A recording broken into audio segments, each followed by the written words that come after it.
Good morning! Pagkagising ko nga ay nagluto agad ako ng almusal namin. Ang niluto ko nga ay tuyo at scrambled egg na may tomato. Ito kasi ang request ng panganay ko, si Kuya Jeriel. Binigyan ko kasi siya ng boiled egg. Ayaw niya daw, gusto niya daw yung scrambled egg. Kaya ito, nagluto ako nito. Favorite niya kasi to. Sinangag ko nga dito yung tira naming kanin kagabi.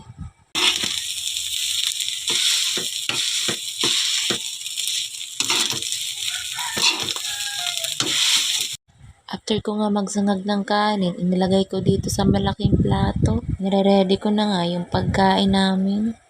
Tinatanong nga ako dito ni Kuya kung nakapagluto nga ako ng scrambled egg. Habang nga ako nagpe-prepare nito, binabalik-balikan ako dito sa kusina namin. Pagkakita niya nga na nakaluto na ako, abay tuwang-tuwa yung bata. Eto nga, nagsisimula na silang kumain. Itong si Kuya Titan, ayaw pumesto doon sa may table. Kakagising lang kasi niya ni Kuya Titan. Nahuli nga siya sa amin gumising. Kaya ayan, parang wala pang gana kumain. Nasa harapan niya laang yung pagkain niya, hindi naman ginagalaw. Pinalipat ko na nga siya dito sa table para makakain siya ng maigi. Ito nga si Bunso, sinasabayan ko na kumain. Sinusubuan ko na lang siya dito. Itong si Kuya Titan, habang kumakain kami, tinitingnan ko yung kinakain niya.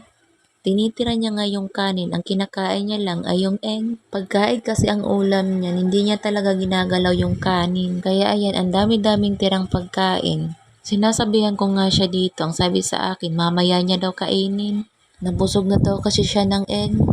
Kinagabihan nga ay lumabas kami. Bibili sana kami ng kailangan dito sa aming kusina.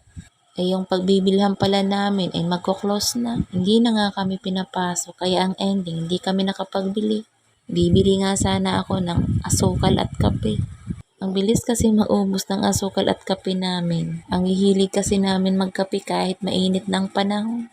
Sabi nga, kape is life. Parang hindi kasi kumpleto ang araw ko pag hindi ako umiinom ng kape. Pauwi na nga sana kami pero may nadaanan kaming kainan. Tamang-tama, hindi pa ako nagdi-dinner, nakaramdam talaga ako ng gutom. Umorder nga ako dyan ng special mommy.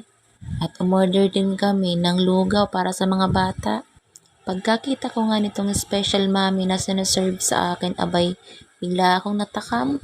First time ko kasi makakakain ng gantong special mommy. Ang dami-dami niyang sahog. Habang nga ako'y nakaupo dito, naghahanap ako ng mailalagay ko dito. Ito nga yung nakita ko dito sa table. Spicy sauce o chili sauce ang tawag dito, hindi ko alam. Mukhang napadami ata yung lagay ko dyan. Habang ang hinahalo ko yung pagkain ko, abay naaamoy ko yung anghang. Mukha talagang napadami yung lagay ko. Nilagyan ko nga ng kalamansi. May nakaredy na kasi dyan na isang kalamansi. Habang ang hinahalo ko tong pagkain ko, abay nakikipagchismisan muna ako dito. Sa unang tikim ko nga ng sabaw, abay ang sarap. Sunod-sunod na nga yung subo ko dyan. Parang ang bilis ko nga dito kumain kasi naka-speed to ng times to. Pero ang totoo, hindi naman ganyang kabilis. Ang tagal ko nga naubos ito kasi habang tumatagal ay lalong umaanghang. Sa unang subo ko nga, abay ako'y sarap na sarap. Habang ang papatagal yung pagsubo ko, abay lalong umaanghang. Panay pa nga ang pakikipagchismisan ko dyan, pero iniinda ko lang yung anghang.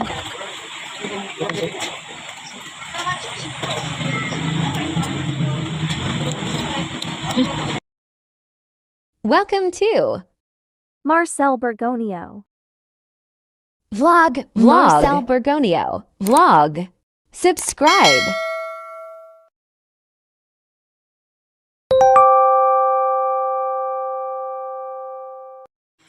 Panay pa nga ang pakikipagkwentuhan ko dito. Mukhang hindi ako nauubusan ng maikukwento. Mukhang ginaganahan talaga ako makipagchismisan dito. Ayan na, nasamid na. Ayan kasi, kumakain, nakikipagchismisan. Ala, pali nga ang upo ko dito kasi sobrang nasamid talaga ako. Ang sakit sa lalamunan. Oh no!